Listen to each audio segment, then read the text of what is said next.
Hello friends. Deepak சகாரால் பார்த்தீங்க அப்படின்னா தலை தோனி வந்து செம்மையாக வந்து கடுப்பாக இருப்பாருங்க. இந்த மாதிரி வந்து சீசனுக்கு வந்து பண்ணால் என்ன தாங்க வந்து பண்ண முடியும். சிஎஸ்கேவுக்கும் பஞ்சாப் கிங்ஸுக்கும் இடையான போட்டியில் பார்த்தீங்க அப்படின்னா சிஎஸ்கே வந்து 162 ரன்கள் மட்டும்தான் வந்து அடிச்சிருப்பாங்க.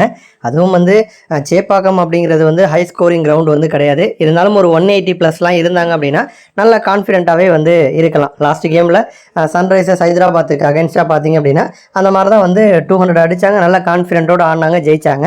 அந்த மாதிரி சுச்சுவேஷனில் வந்து இந்த கேமில் வந்து 162 தான்.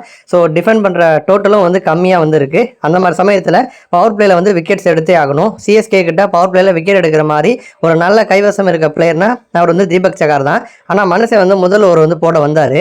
முதல் பால் பார்த்தீங்க அப்படின்னா வந்து பீட்டன், ரெண்டாவது பந்து பார்த்தீங்கன்னா ஒரு 4 வந்து போயிருக்கும்.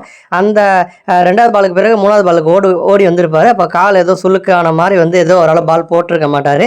ஃபிசியை வர சொல்லி அவ்வளோதான் மேட்சை விட்டு கிளம்பியிருப்பார். இதுக்கப்புறமும் ஆடுவாரான்னு வந்து தெரியல. தீபக் சகாருக்கு சேலரி வந்து கடந்த ஒரு 3 வருஷமாக 14 கோடி ரூபா வந்து கொடுத்துட்ருக்காங்க. ஆனால் ஒரு சீசன்லையும் பார்த்தீங்கன்னா 4 கேம் 5 கேம் ஆடுறது, இல்லைனா பாதி சீசன் வந்து ஆடுறது, இன்ஜரினால வெளில கிளம்புறது, இதே தான் வந்து தொடர்ந்து வந்து தீபக் சகார் வந்து பண்ணிட்டு இருக்காரு. துஷார் தேஷ்பாண்டேயும் வந்து கிடையாது, பதிரனாவும் பார்த்தீங்கன்னா அந்த மேட்ச்சில் வந்து கிடையாது.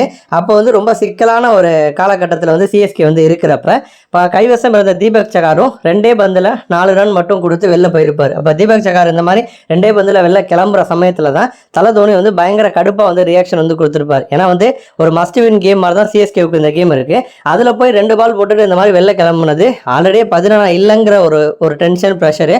அதுக்கு நடுவில் இந்த மாதிரி தீபக் சகார் வந்து பண்ணார் அப்படின்னா தலை என்ன தான் பண்ணுவது. அதனால தான் வந்து ஒரு பயங்கரமான கடுப்பான ரியாக்ஷன் வந்து தீபக் சகாரை பார்த்து திட்டவும் முடியலை. அவர் பாட்டு கடுப்பாக வந்து பார்த்துருப்பாரு.